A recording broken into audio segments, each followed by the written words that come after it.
you. Okay. Welcome back to Building 141B, the Command Hub here at Bicester Heritage. We are here with Paul Spires, President, CEO, man in charge of Aston Martin Works, which is, if memory serves, based at the original Newport Pagnell factory of Aston Martin, which is on the site of one of the oldest or lengthiest vehicle manufacturing plants ever, because he used to do horseless carriages, right? Correct, yeah, absolutely. Where we are at Newport Pagnell, we actually built horse-drawn carriages there in the 1850s, so there's probably nowhere else in the world that's got that kind of longevity of building vehicles, and of course now we're turning the clock back and doing our continuation cars. Yeah, so what we have here is we have a DB4 GT Continuation. So first of all, can you explain to us what the continuation cars are? So basically it continues from where the last car left off in the DB4 GT series. We were supposed to build 100 cars for homologation for racing purposes, because this is in essence is a racing car.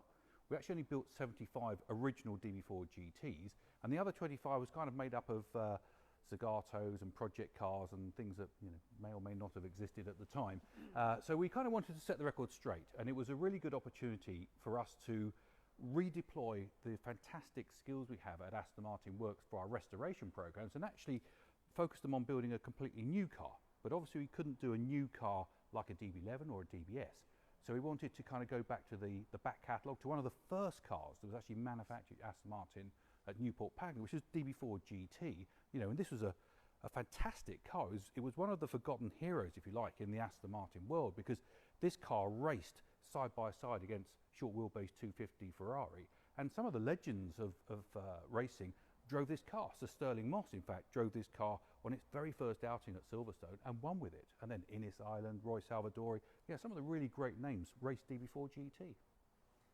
So when you were building DB4 GT Continuation, how do you do it? Because this must be one of the best built DB4s ever. It's interesting you say that, because we actually had an owner of an original DB4 GT came in to see us when we were doing this car, and was really concerned that actually we would do it in a very poor manner, make a very cheap kind of replica of the car that he loved, that he owned. And actually he came away going, my God, you guys have done the most amazing job, because it is without doubt the best built DB4 GT ever. And we know it is because when we actually started on this program, we scanned a number of chassis without bodywork on them, and we found that each one of them had a slight twist in the chassis. Not huge, but obviously the jig they were built on in the 50s and 60s actually wasn't completely true. So we trued that up, we made it symmetrical as well.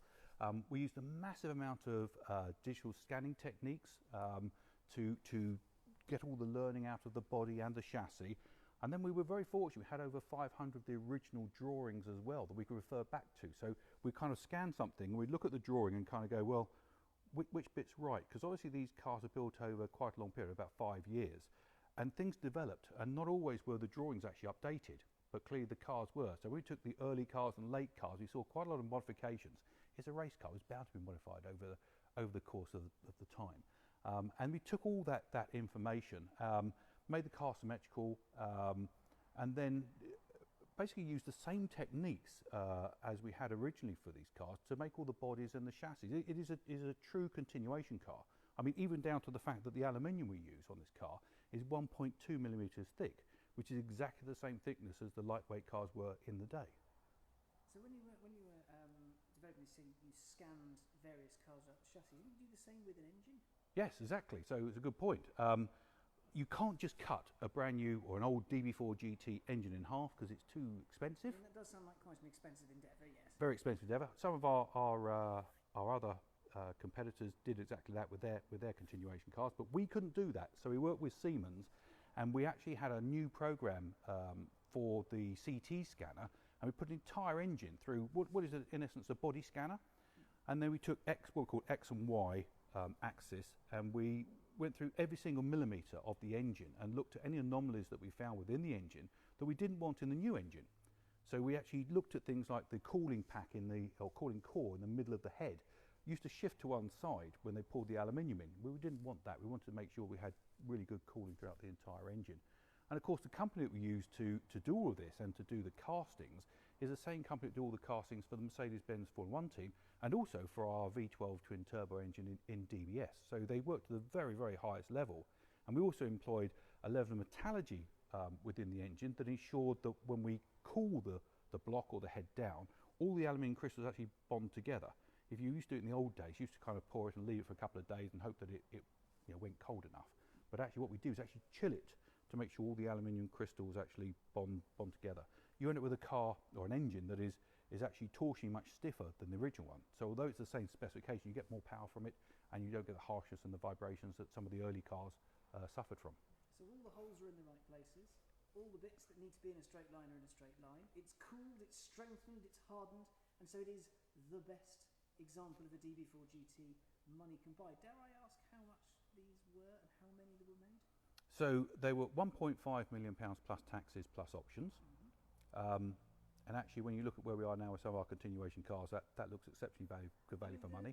The DB5 Goldfinger Continuation, if memory serves, is 2.75 million plus labour taxes, but that does have a smokescreen. It does have a smokescreen, a few other bits on it as well. And this was our first foray into doing continuation cars, and we did 25 of these cars. And to get the whole continuation programme past the post with the top team at Aston Martin was a feat in itself, because obviously when you talk about rebuilding and doing continuation cars, there's an awful lot of people concerned that we would damage the heritage and the history of the company, and quite rightly so. There were some very forthright discussions on exactly that topic, and after a couple of years, actually we got the agreement to go ahead and do this car, and I was determined when we did this car that it would be the very, very best car, that we weren't going to cut any corners. I mean, we went through an amazing amount of quality control. So every single component on this car we looked at and we critiqued it. So there were some components that were available off the shelf, and we literally took those and said, is it good enough for a DB4 GT in 2017? Yes or no? And if it wasn't, then we go back to the manufacturer of that component and understand why. And quite often the tooling they had dated back to the 60s and was actually worn out. So we spent a lot of money on the new tooling, and then we end up with a much better component, not only for this car, but also it supports the original 75 cars as well. That's true. I'd like to talk very quickly about paintwork, because it is beautiful. Now, Aston Martin Works, your paint shop works 24/7, right? Yeah, works 24 hours a day, 7 days a week. We've got... Do they even get Christmas off? If they're really good, we let them have Christmas off. If they're not, then they have to eat turkey in the booth. But I was looking at the striping work here and the racing roundel. On other cars, on other manufacturers, that would be a sticker.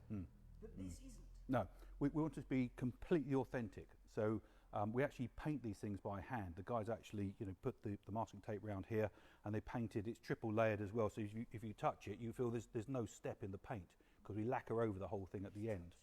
That's special.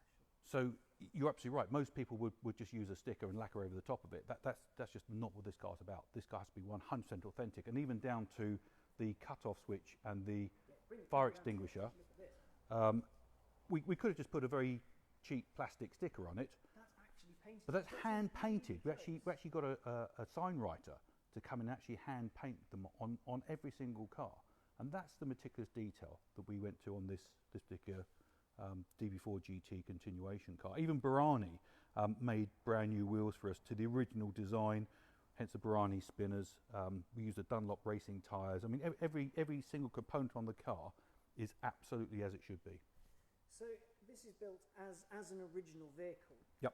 But what have you had to do to make it a little more, should we say, modern or friendlier for the consumer? Because the seats inside, they don't look very 1960s. They look carbon fibre. Yeah, no, that's a very good point. So when these cars were raced in the 50s and 60s, to be fair, they weren't very safe. A lot of people were injured racing GT cars. So we built in a level of driver survivability into this car that wasn't available at that point in time. I do love the phrase driver survivability. That sounds really like amazingly bleak, even though it isn't. No, I mean, and it came. To be fair, it came out of something that happened to me. I raced a DB4 back in the 1990s. Had a very, very big accident in it, and it was only because of the roll cage that I survived. So what I wanted to do when we did this car, because this is an incredibly fast car, I want to make sure that actually nobody got hurt in it. So we put the carbon fibre seats in it with the high seat backs. It has a roll cage actually designed to the same standard as a modern touring car, so it's very, very strong indeed. The fire extinguisher, the cut-off, the tank in the back of the car is foam-filled as well. So it's got, you know, very, very high driver survivability in this car. And that was really important to us, that we want to look after our customers. It'd be nice if they could come back and buy another one. Well, that you know, did kind of cross our mind. You know, we'd like the customers to come back and buy more continuation cars. And I'm pleased to say, you know, we have got some customers who bought all 3 continuation cars. You know, they bought this car, the DB4 GT, its sister, the Zagato, and obviously DB5 Goldfinger as well. So this the DB4 GT Continuation. It was the first car built at Newport Pagnell in a decade. Now that must have been a hell of a feeling, because previously the Vanquish had been built there, which we've got you driving around on track. Right. The other week for our pre-recorded films. Yeah. So what did it feel like when all of a sudden you've restarted production at one of the most historied production plants in the world? It was an amazing time, and I have to say, you know, we finished the first prototype car at 11 o'clock on a Saturday night, and I jumped in the car and it started up on the key, and I said to our chief engineer, hop in the passenger side, and even our accountant then got in our Focus loan car and followed us out. And as I turned onto Tickford Street, I said to her, this is a real moment in history. You know, we're driving the first car that's been built at Newport Pagnell for 10 years. And it was a typical Newport Pagnell evening in September. It was drizzly, it was a bit of fog, and we drove that car with the headlamps on down Tickford Street. And I had a lump in my throat, and I'm still incredibly proud of that car, which now lives in America. And it was a car that you may have seen Jeremy Clarkson drive as well. That was the most amazing car, and I'm happy to say that car, from the moment we started the key to now, it has never ever failed to proceed. That's what happens when you run your engine through a CT scan. Everything still works. Very true, very true. But yeah, it's an amazing thing, and you know, I'm so proud of the team that put that car together. You know, it was a very, very small team that put that car together. We pulled everybody. You know, we really worked as a team, and we had everybody. I say even our financial officer came along and was involved in it, and it was just the most amazing time. And I think it's something that everybody involved is so proud of, this car being the first car that we did as well. It's a huge achievement. How have you found the reaction to it? I think when we start on this, it was a mixed reaction. There was certainly, like we had within Aston Martin, a lot of scepticism that we do something that really wasn't worthy of the DB4 GT and may hurt our heritage. And quite the reverse has happened.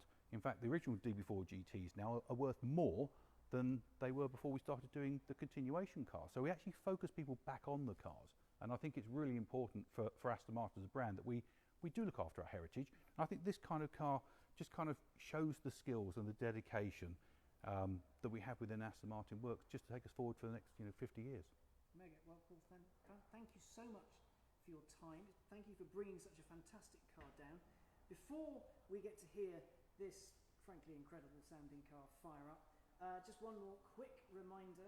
If you've been enjoying the content you've been seeing today at REVS, it is all in aid of 3 incredible charities: Mind, Mission Motorsport and Starter Motor. There should be a link in the comments that you can click on to donate if you fancy it, if you like what you see and you think it's worth donating to. Or if you want something for your money, we're also auctioning off an original pop bang colour painting which is being created somewhere around here right now of the REVS Alpha GTA. For now though, thank you very much for watching. Up next is a panel about mental health. Considering one of our charities is Mind, we should probably talk about it, and it's going to be quite revealing, I imagine. For now, DB4 GT Continuation, make some noise.